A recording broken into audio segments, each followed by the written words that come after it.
Hey guys, welcome back to my channel, Messy and Magic. Thank you for joining me today while we talk about the Croton. Today we're going to be going over its plant care needs and things to help support it, help it grow, and to see what you can do if you get one of your own. Now these plants are pretty cool. They actually have many different variations of leaves, colors, and all that. Their leaves actually change by how much sunlight you give them. Granted, I do all my plants under a grow light.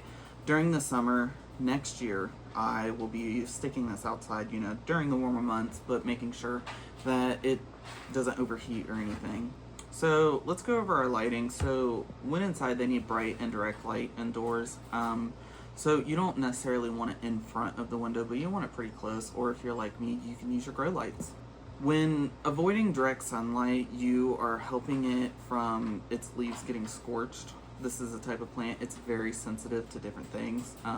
They are very much known to drop all their leaves just because they're a little stressed, which sucks, but it's a part of their life cycle. When it comes to watering your plant, you want to keep it fairly moist, but you don't want it to be waterlogged.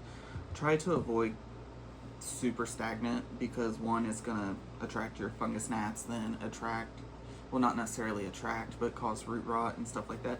Your best rule of thumb is to sit there, and whenever the first inch of soil feels dry, like how mine is right now, then that's when you need to water it. So I guess I will be watering her today. So whenever it comes to our humidity, the Croton actually prefers very high humidity. Remind you, it is a tropical plant, so if you keep it indoors and you don't have high humidity in your house, the best ways to increase that humidity is with a humidifier or a humidity tray. The humidifier, you can buy battery ones, rechargeable ones, or corded ones, depends on what works best for you and your environment.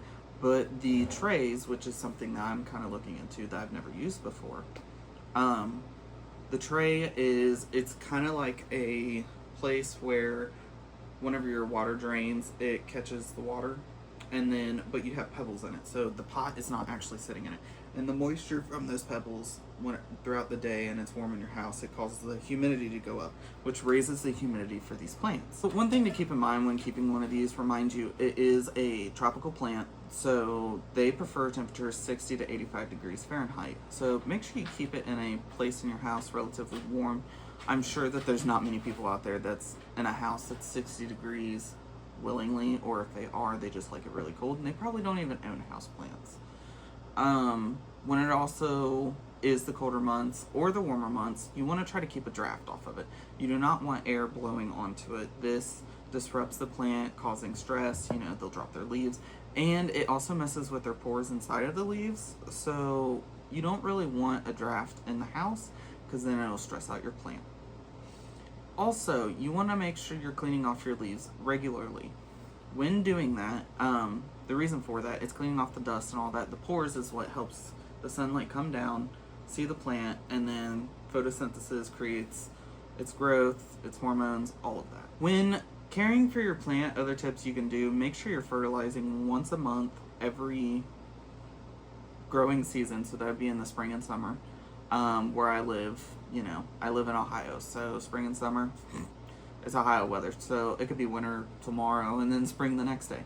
But on a for real note, the spring and summer months, you need to fertilize once a month. Make sure you get the right dosage, find the right kind of fertilizer that your specific plant wants/needs. Another care tip advice, make sure you keep this away from children and pets.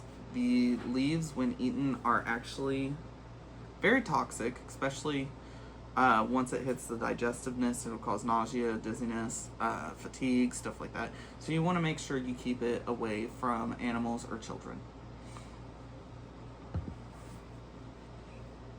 I just want to say thank you guys for watching again and supporting my channel. If you would like, please like, subscribe, and go see my other videos that I have. I've been posting once a week, normal videos, and then trying to do 2 shorts a week. So thank you for supporting, and I'll see you guys in the next one.